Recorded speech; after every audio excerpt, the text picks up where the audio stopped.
Assalamualaikum warahmatullahi wabarakatuh. Halo, apa kabar semuanya? Jumpa lagi di vlog The Walking Doctor di episode pandemi.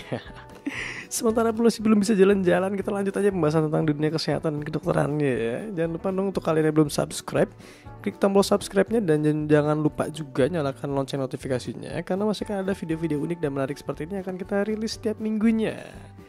Oke, menyambung video sebelumnya tentang ASI ya. Kemana ada mitos-mitos seputar menyusui, sekarang ada mitos lagi tentang MPASI.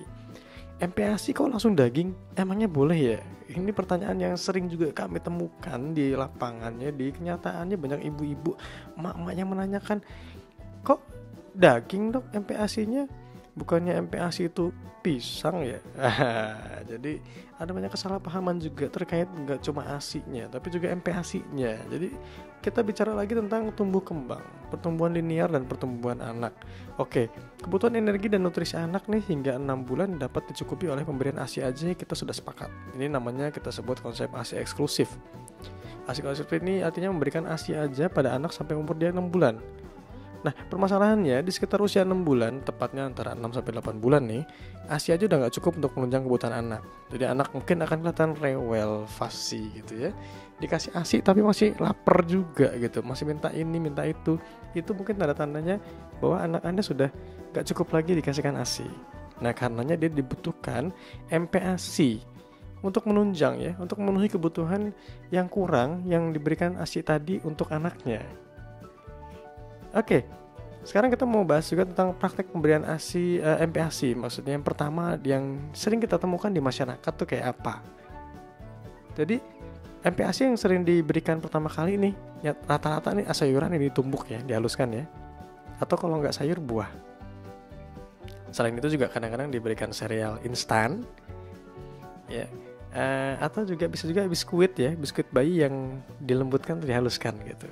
Ini praktek-praktek yang mungkin nggak cuma kita sering lihat ya, tapi mungkin juga pernah dipraktekkan sendiri untuk anak-anak kita di rumah gitu. Jadi hal yang sudah jamak kita temukan di masyarakat, inilah yang berkembang.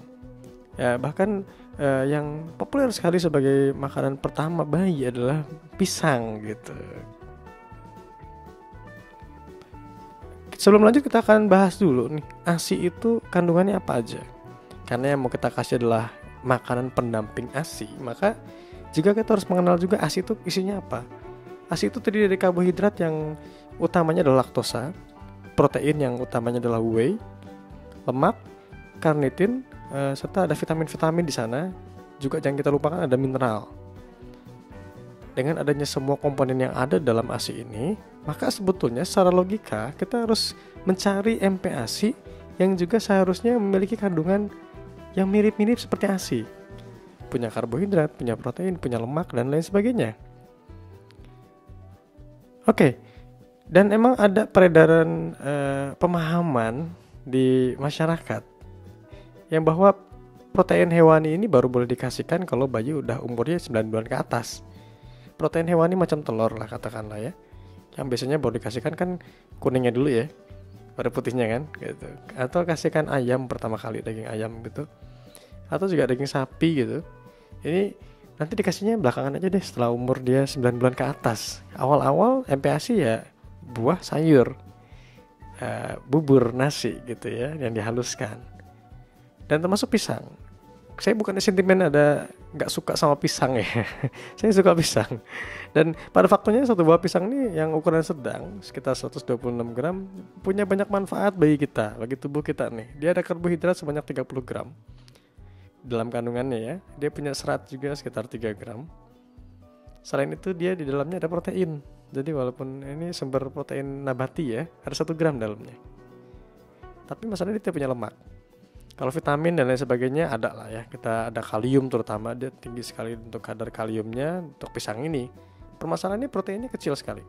Hanya 1 gram untuk satu ukuran sedang pisang 126 gram, yang mana tidak mungkin satu orang bayi yang umurnya baru 6 bulan ini makan satu pisang utuh gitu ya. Paling hanya berapa kerok aja.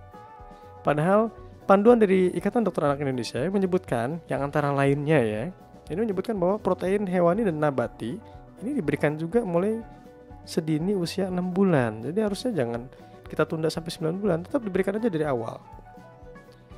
Dengan catatan, telur, daging, dan ikan ini diberikan dalam keadaan yang sudah benar-benar matang. Ini rekomendasi dari Ida ya. Untuk catatannya, bookletnya bisa kalian lihat di deskripsi di bawah nanti ya. Saya kasih linknya di sana. Oke, sekarang strategi pemberian MPASI itu seperti apa? Strategi pemberian MPASI ada 4. Pertama, harus tepat waktunya, yaitu ketika anak sudah memang siap diberikan makanan pendamping ASI. Yang kedua, harus adekuat jumlah maupun komposisinya. Dia juga harus aman dan higienis, jadi terjamin kebersihannya gitu ya. Dan diberikan secara responsif, dalam arti kita nggak maksa si anak. Dengan demikian, akan terjadi transisi yang mulus dari periode ASI eksklusif dan periode MPASI dan ASI. Memang biasanya seringkali ditemukan ada masalah kenaikan berat badan yang tidak baik di sini. Jadi menjawab pertanyaan awal tadi, MPASI kok langsung daging, emangnya boleh ya? Jawabannya tentu saja boleh. Karena faktanya, dari rekomendasi Ikatan Dokter Indonesia, protein hewani dan nabati ini mulai diberikan di usia 6 bulan. Telur, daging, dan ikan dengan catatannya harus diberikan dalam keadaan yang matang.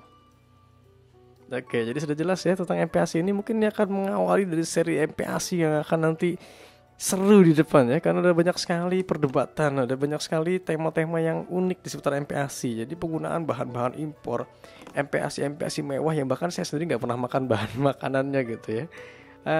Mungkin kita akan bahas lagi ke depan, atau kalau misalnya kalian ada usul apa tema yang akan kita usung berikutnya tentang MPASI, boleh tinggalkan komentar di bawah. Jangan lupa untuk tetap stay tune di The Walking Doctor.